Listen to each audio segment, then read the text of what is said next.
At 7:56 on the morning of December the 7th, 1941, Japanese aircraft swooped down over Hawaii. Their target? The US Pacific Fleet at anchor in its base at Pearl Harbor.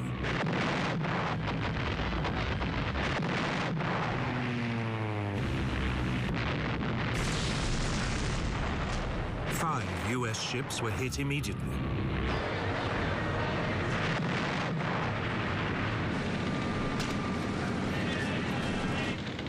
A few minutes later, more Japanese aircraft joined in.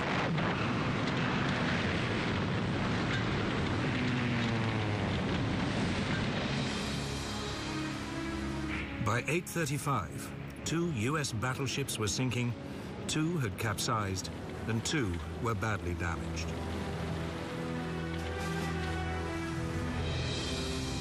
A 7th battleship, the Nevada, slipped her moorings and was heading out to sea when she too was caught and forced to beach.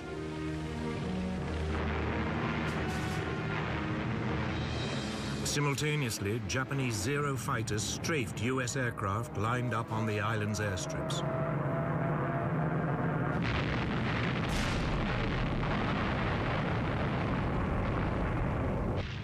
They also shot up nearby army barracks.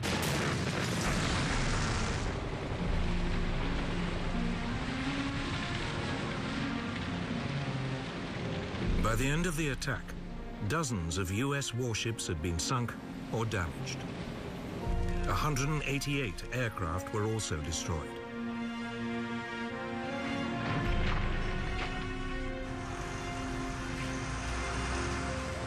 The next day, US President Franklin Roosevelt declared war on Japan. Since the unprovoked and dastardly attack by Japan on Sunday, December 7th, 1941, a state of war has existed between the United States and the Japanese Empire.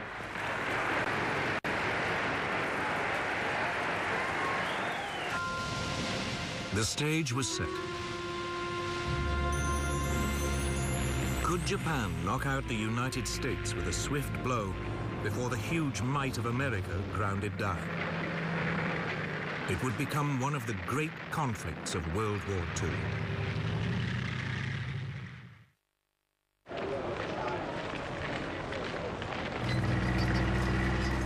Japan's first steps towards war had come in August 1940. Capitalizing on France's defeat in Europe, it seized control of air bases in the north of the French colony of Indochina. It was looking for a quick and easy expansion of its empire.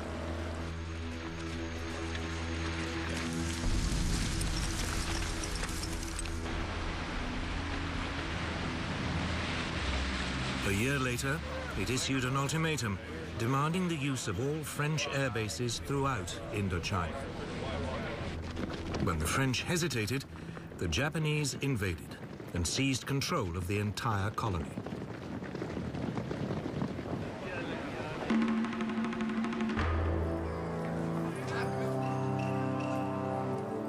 Japan felt the consequences almost immediately. The United States froze its overseas financial assets, effectively robbing the country of its ability to buy oil. Japan faced a choice: climb down and lose face, or seize more territory and up the stakes.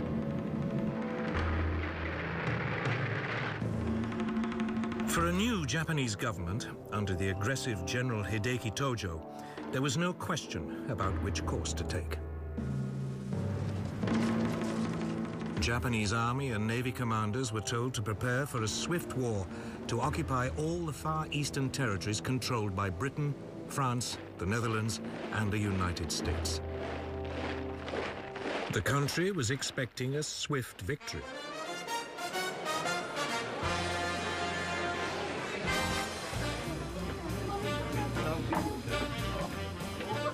Japan saw the Americans, in particular, as a nation of pleasure lovers with no stomach for a lengthy war and heavy casualties. The Japanese military calculated that if they could destroy the US Pacific Fleet, the US would quickly sue for peace. It was now that they decided to attack Pearl Harbor. Admiral Isoroku Yamamoto, commander of the Japanese Combined Fleet, was put in charge.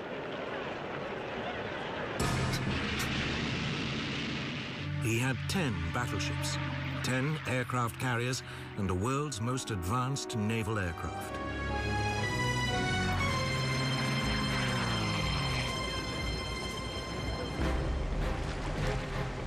Against him, the US Pacific Fleet had 8 World War I vintage battleships and 2 carriers.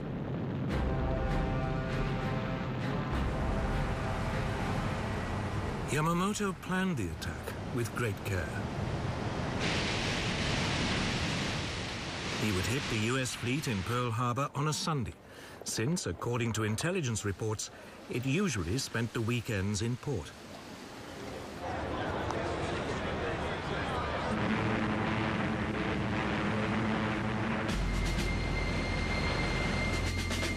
In total radio silence, the Japanese strike force gathered in Tankan Bay in the northerly Kuril Islands.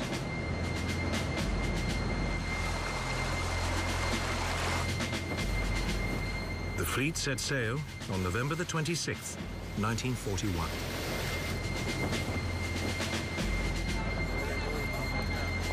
Meanwhile, as a decoy, Japanese negotiators arrived in Washington to discuss a possible Japanese withdrawal from China.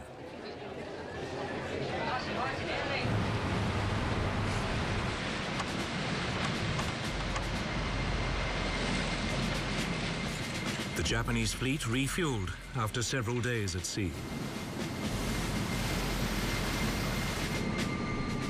3 days later, it was off Hawaii. The Americans were still blissfully unaware that anything was wrong.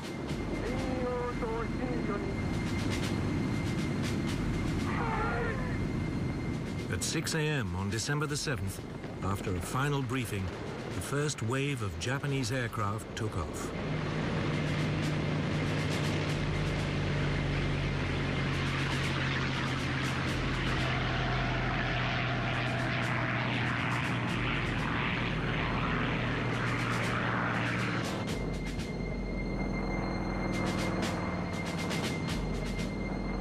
As the Japanese aircraft dived into the attack, US personnel was still just stirring on a fine Sunday morning.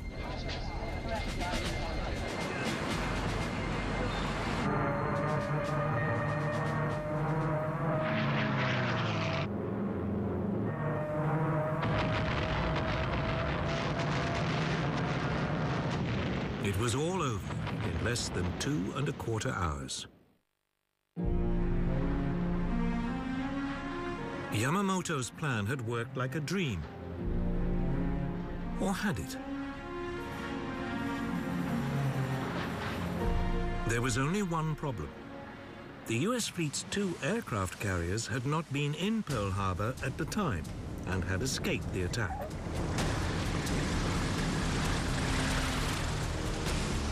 Yamamoto's main aim of crippling the US Pacific Fleet had only partially succeeded.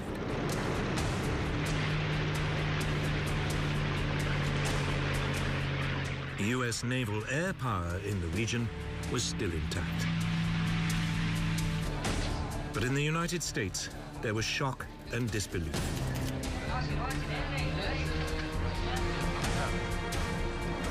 It quickly turned into a mood of fury and determination. Angry mobs attacked the Japanese embassy. Japan had disturbed the sleeping giant. The US Secretary of the Navy, Frank Knox, spoke for many. The Japs started this war. We are going to finish it.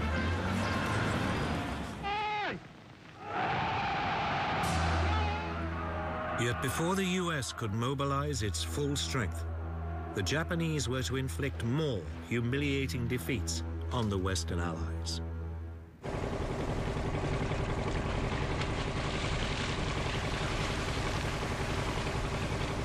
In December 1941, as America was licking its wounds after Pearl Harbor, Japan launched a series of attacks on Western colonies in Southeast Asia. It thought it had knocked out America. Now it moved against Britain and its colonies.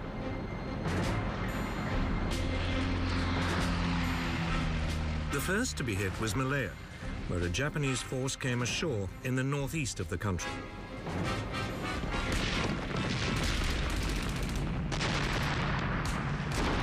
The plan was that it should make its way south down the east coast.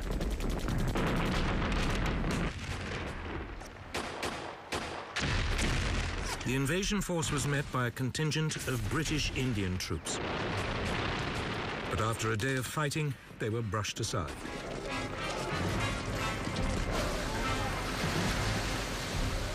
Meanwhile, further north in Thailand, a second Japanese landing was unopposed. 30,000 Japanese troops were soon making their way down the western coast of Malaya.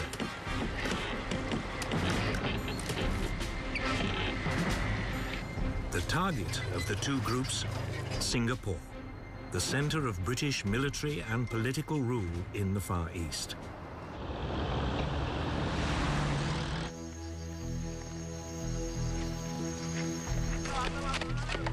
Britain had turned the island into what it believed was an impregnable fortress. But all the guns pointed south, out to sea. The Japanese were approaching by land from the north.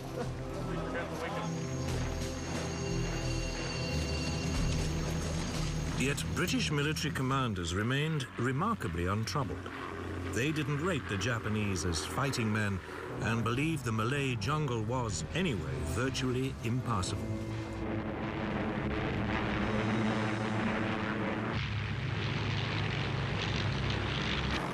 But the Japanese had other ideas.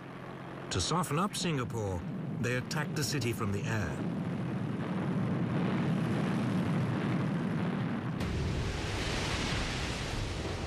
Britain sent the new battleship Prince of Wales and a battlecruiser, Repulse, to attack Japanese troop convoys.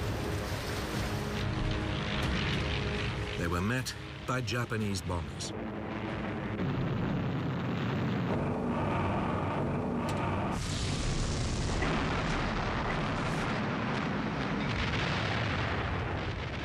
Both warships were sunk in less than 2 hours. Almost 1,000 of their crew were lost. It was the greatest British naval disaster of World War II. In an era of aircraft and aircraft carriers, it was now clear the battleship, for years the mainstay of the British Navy, had had its day.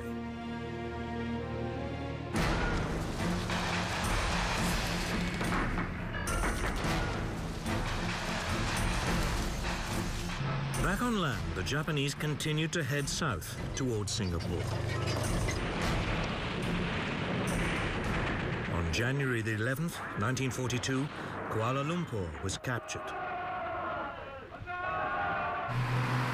The British forces fell back and withdrew to Singapore.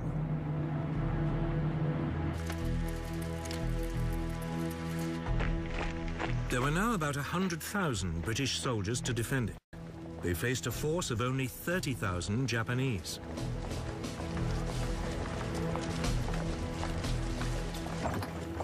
Even without their big guns, the British should have been able to hold out.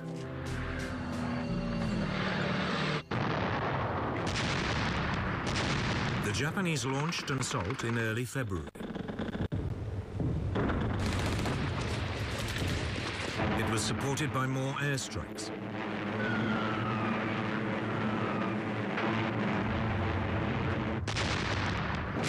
The British defense was soon reduced to chaos.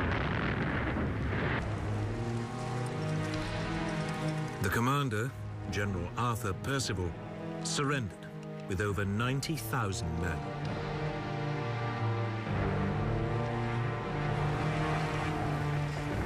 Never in the history of the British Army had a commander in charge of such a large force had to surrender, and to an enemy general whose force was outnumbered more than 3 to 1. Britain's 200-year-old power and prestige in the Far East had been wiped out in just 10 weeks. The British garrison in Hong Kong fought for 2 weeks before succumbing to a Japanese invasion.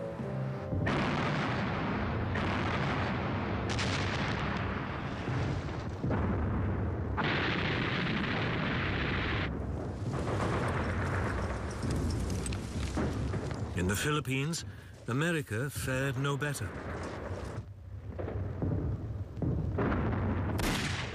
Here, a preemptive bombing raid caught large numbers of US aircraft neatly lined up at Clark Field.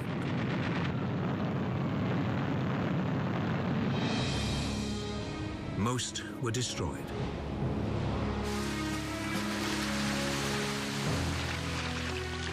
Two days later, with US air power virtually non-existent, Japanese troops began to land.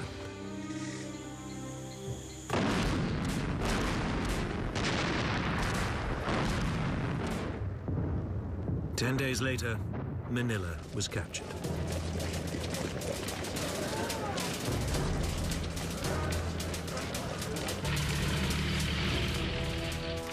The US soldiers were forced to withdraw to the Bataan Peninsula.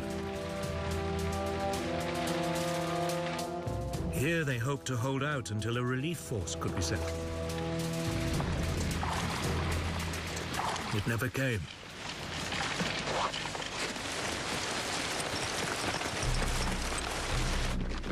On April 3rd, 1942, Japanese troops launched a major assault on US positions. After 4 days' heavy fighting, they broke through.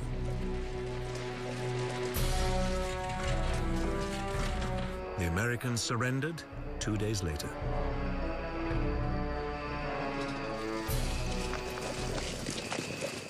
There's something down here! One British colony in the region, Burma. In early 1942, Japanese forces pushed into the south of the country. The British defenses had been utterly neglected. There were only some 15,000 men defending the country. They were no match for the Japanese.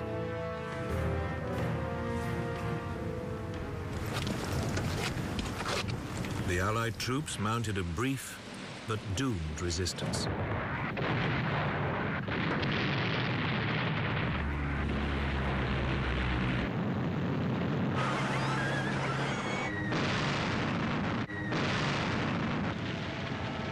Less than 2 months after invading Burma, the Japanese had seized the capital, Rangoon. 8 weeks later, the British had been pushed entirely out of the country. In just under 6 months, the Japanese had seized control of the whole eastern rim of the Pacific. Their Oriental blitzkrieg had been swift and crushing. Yet already, there were warning signs that they were not as powerful as they appeared.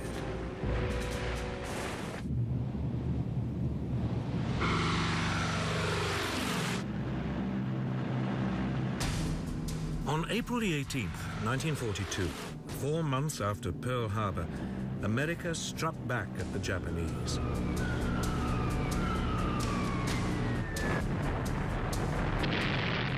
US bombers flying low over Tokyo dropped bombs on the city close to the Emperor's palace. Others struck Yokohama, Kobe, and Nagoya. The raid, authorized by President Roosevelt himself, was daring in the extreme.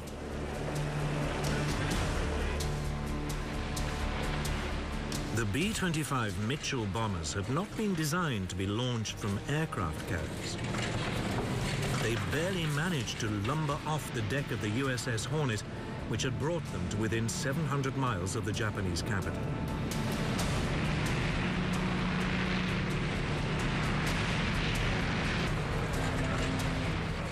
But that didn't diminish their effectiveness in the air.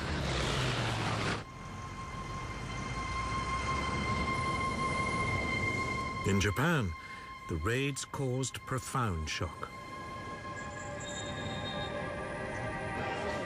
After their runaway successes of the past 4 months, they had never expected an attack on their homeland.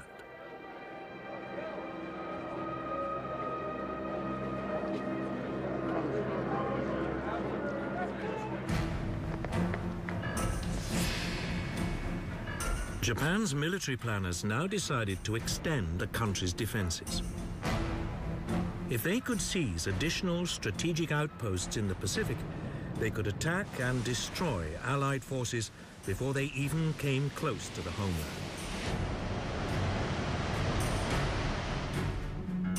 Japan already controlled much of the Chinese coast, Southeast Asia, and the Philippines. They had also seized the Dutch East Indies. Now they decided to strike south and attack Papua New Guinea and the Solomon Islands, and east to take the island of Midway in the middle of the Pacific.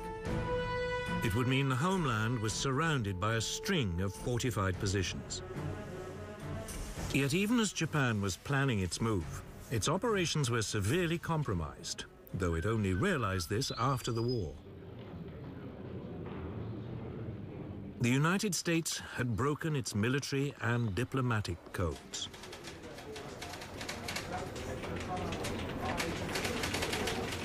By spring 1942, the US Navy's code-breaking team in Hawaii was reading enough messages to give it a remarkably accurate insight into Japan's intentions.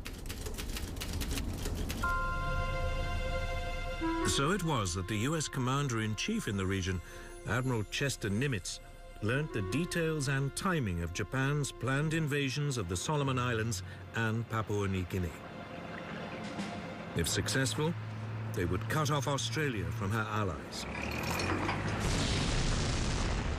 A Japanese bombing raid on Darwin had already caused widespread fear of an invasion.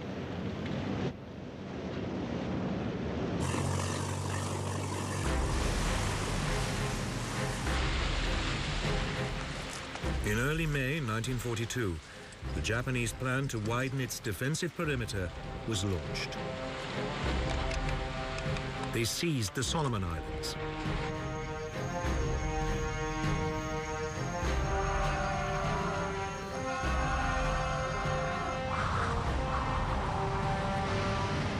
Two days later, the Japanese carrier force entered the Coral Sea in preparation for the main assault on Papua New Guinea. But this time, the Americans had anticipated them. Admiral Nimitz had ordered 2 US aircraft carriers and a number of smaller warships into the area. Then, on May the 7th, US aircraft located and sank the Japanese carrier Shoho.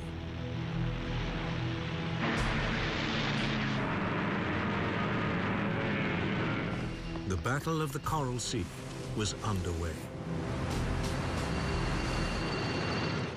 Discovery Channel celebrates Taiwan's spirited commitment to relive its rich past. How an artist brings an ancient Taiwanese tradition to the world stage. How a chef strives to roll out a legendary banquet. And a family upholds an ancient ritual as they attempt to walk among spirits. Join Discovery Channel as we celebrate Taiwan's commitment to its rich past. Taiwan Revealed, Spirit of Heritage, Saturday 15th of October, a Discovery Channel premiere.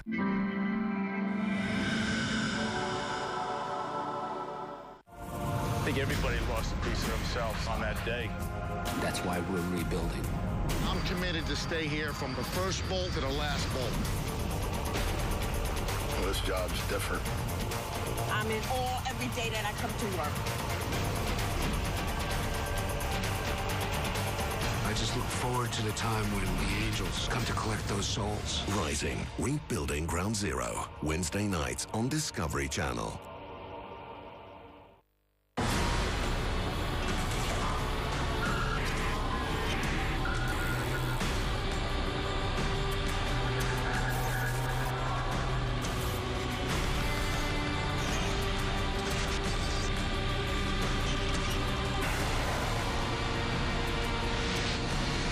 Let's find out. Man vs. Wild, tomorrow night on Discovery Channel.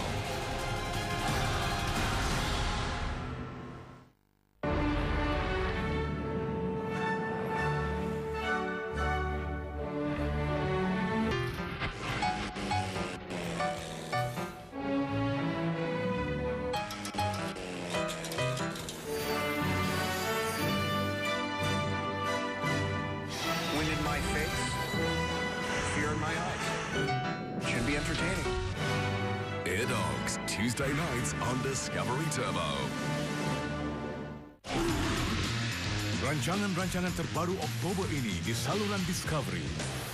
Pembunuhan haiwan terbesar dalam kawasan bandar, World Deadliest Towns. Kunjungi ke suatu alam yang enggan diakui oleh dunia sains. The Battle of the Coral Sea was, on paper, a draw. Each side had lost one carrier and had another severely damaged. Strategically, however, it was a major US success.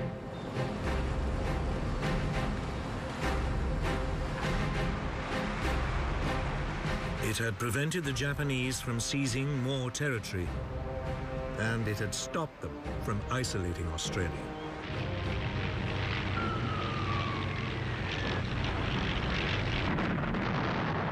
The Battle of the Coral Sea marked a new era in naval tactics. It was the first major sea battle in which the opposing ships were completely out of visual contact. It was fought, instead, by aircraft flying from carriers.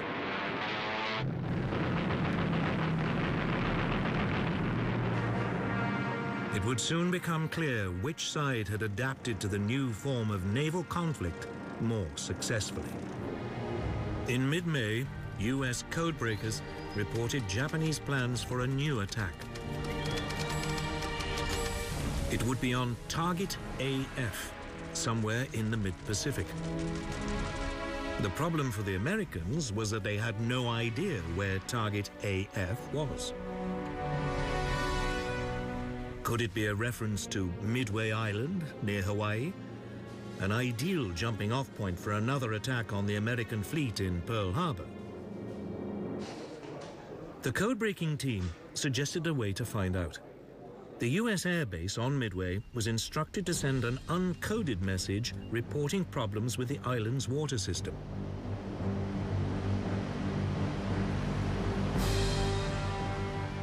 Almost immediately, the codebreakers intercepted a Japanese signal that Target AF was having water supply problems. Admiral Chester Nimitz now knew exactly where the enemy would strike.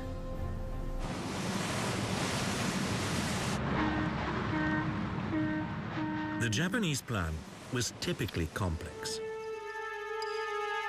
A diversionary attack on the Aleutian Islands in the North Pacific would draw away part of the US fleet, while Midway was seized by an occupation force. Forewarned, the American carriers left port and moved to a position where they could ambush the Japanese.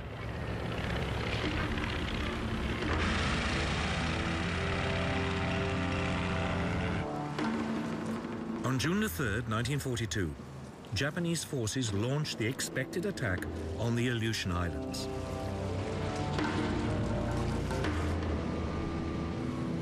Nimitz didn't respond.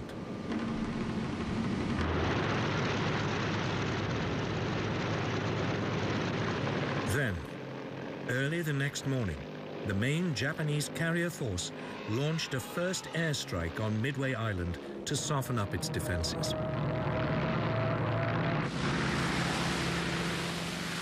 US warplanes from the island intercepted them. Most were outdated Brewster Buffaloes and were easily shot down by the more agile Japanese Zero fighters.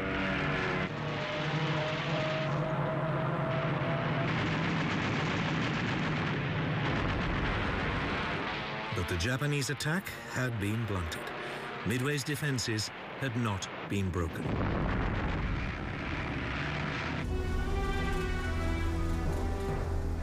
The Japanese commander, Admiral Chuiki Nagumo, faced a difficult decision.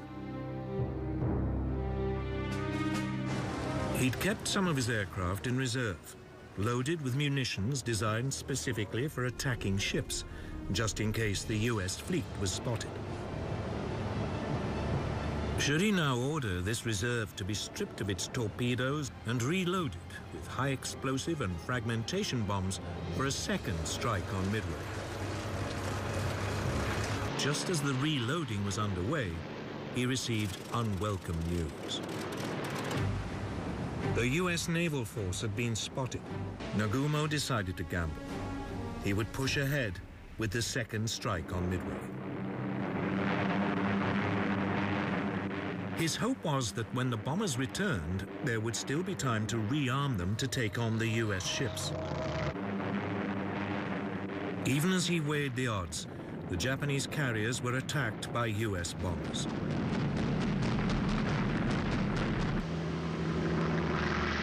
Almost immediately, they came under attack from low-flying US torpedo bombers.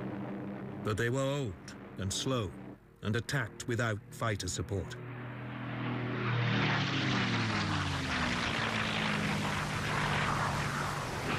As they approached the Japanese fleet, they were rapidly shot down.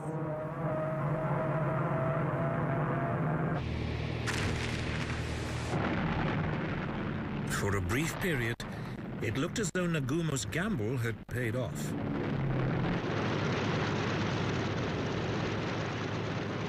Then, just as his bombers had been reloaded and were ready to take on the US carriers, disaster struck.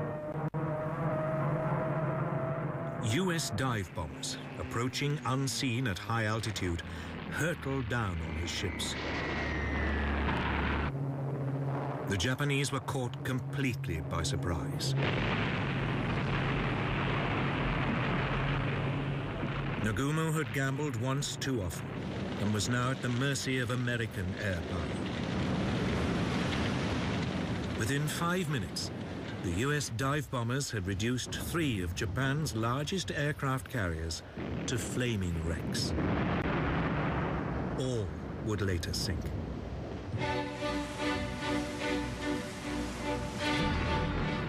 The 4th carrier, the Hiryu, had been masked by a rainstorm and that afternoon mounted a desperate counterattack.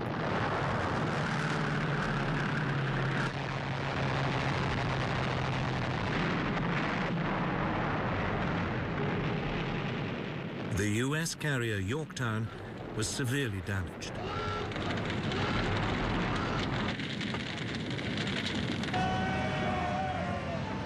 It was torpedoed by a Japanese submarine several days later. But the Japanese fight back was short-lived. Late in the afternoon that day, the Hiryu was also hit and turned into a blazing pyre.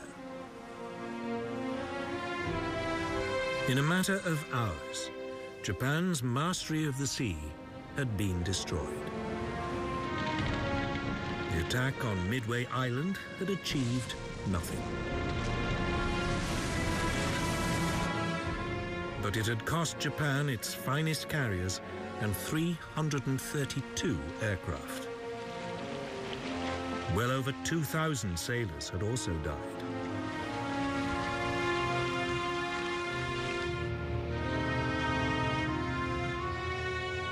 America now ruled the waves in the Pacific. Yet Japan was still undefeated on land and a powerful, threatening force in the air.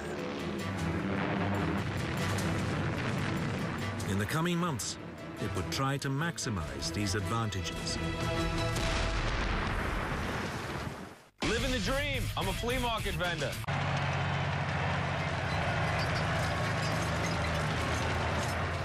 By summer 1942, Japanese plans to build a defensive ring of occupied territories around their homeland had still not been completed. Heavy losses at sea had frustrated their attempts to grab Papua New Guinea and islands in the Central Pacific. Japanese planners now came up with a new plan. If they couldn't do it by sea, they'd do it by land. On July the 21st, a division-sized force of experienced jungle troops landed on the northern coast of Papua New Guinea. They immediately struck west to capture Port Moresby, the capital.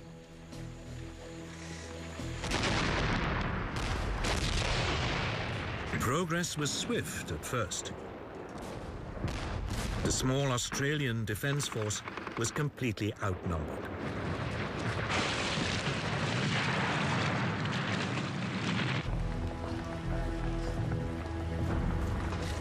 Within weeks, the Japanese had captured the main pass over the Owen Stanley Mountains.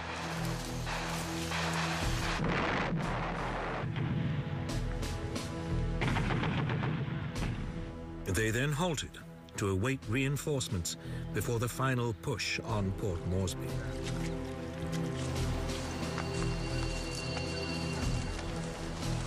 The Australians also mustered new forces.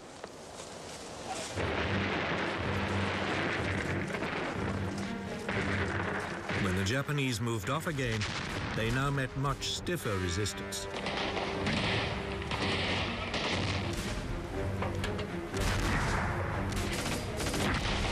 For the first time, Japanese troops were up against men who matched them for training, experience, and morale. The Australians stood their ground, and the Japanese were temporarily brought to a standstill.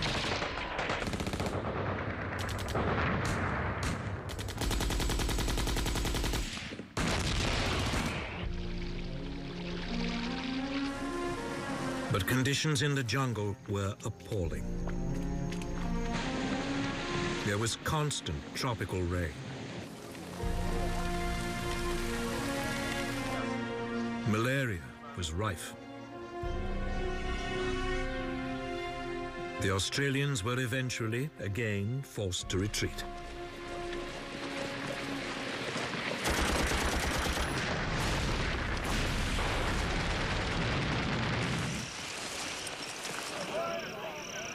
After 2 months of grim fighting, the Japanese were within 30 miles of Port Moresby. Then, finally, US reinforcements arrived.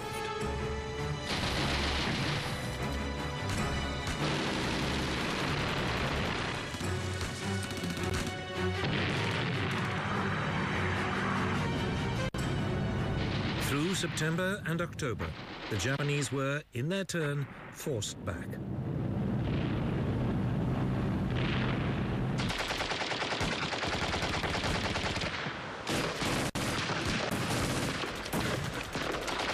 The Japanese made an heroic but suicidal stand.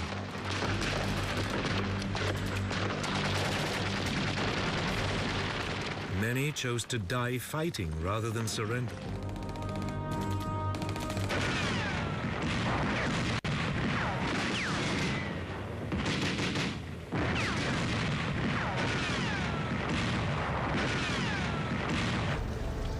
It took the Allies another 2 months before the Japanese were finally overwhelmed.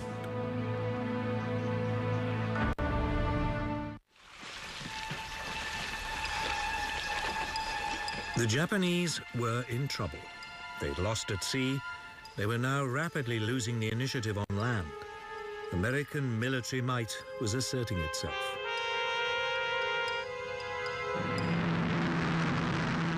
There was only one alternative left: air power.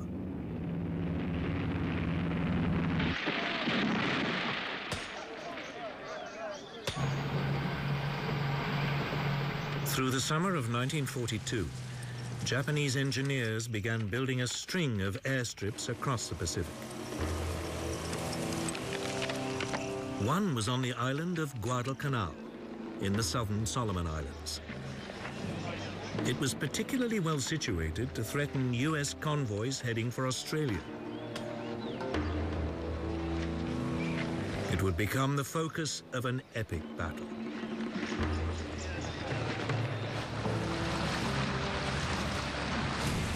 In July 1942, an amphibious force of US Marines invaded the island. They landed without resistance.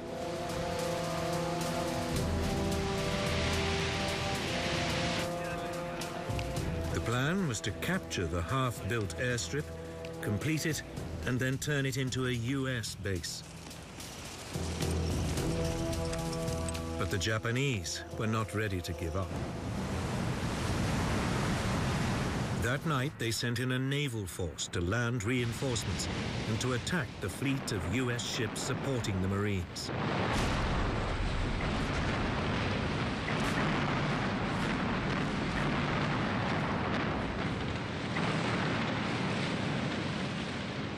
In a dazzling display of night fighting, the Japanese cruisers sank 4 Allied warships and drove the rest out to sea.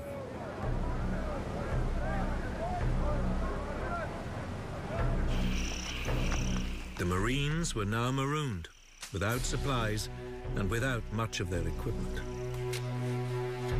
They dug in around the airstrip.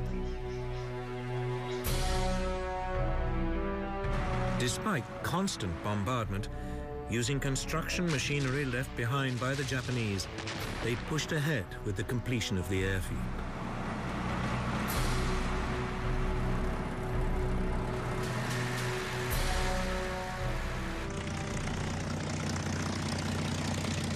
Two weeks later, a group of US Wildcat fighters and Dauntless dive bombers flew in.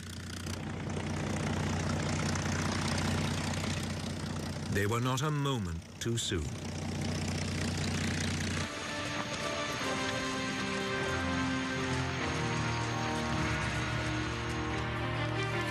The next day, newly arrived Japanese troops launched a series of suicidal attacks on the airstrip.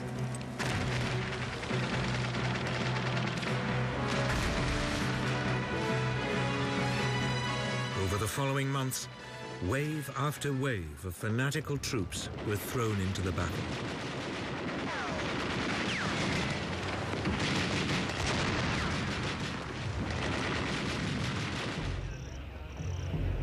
By the winter of 1942, the two sides had fought themselves to a standstill, both now dug in to defensive positions.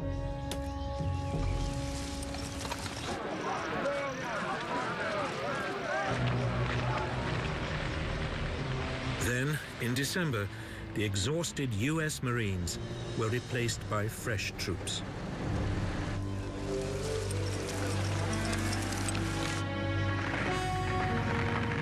US soldiers now began a new push on the increasingly isolated pockets of Japanese resistance.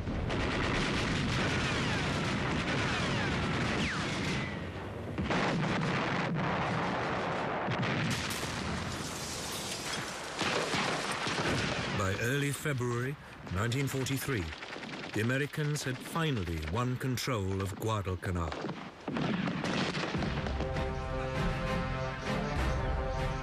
They had now beaten the Japanese at sea and on land. They had even denied them access to the air. The Oriental Blitzkrieg had failed. The Japanese Empire now faced a foe that was still growing in strength at a rate it could never hope to match. It was the beginning of a fundamental shift in the course of the war.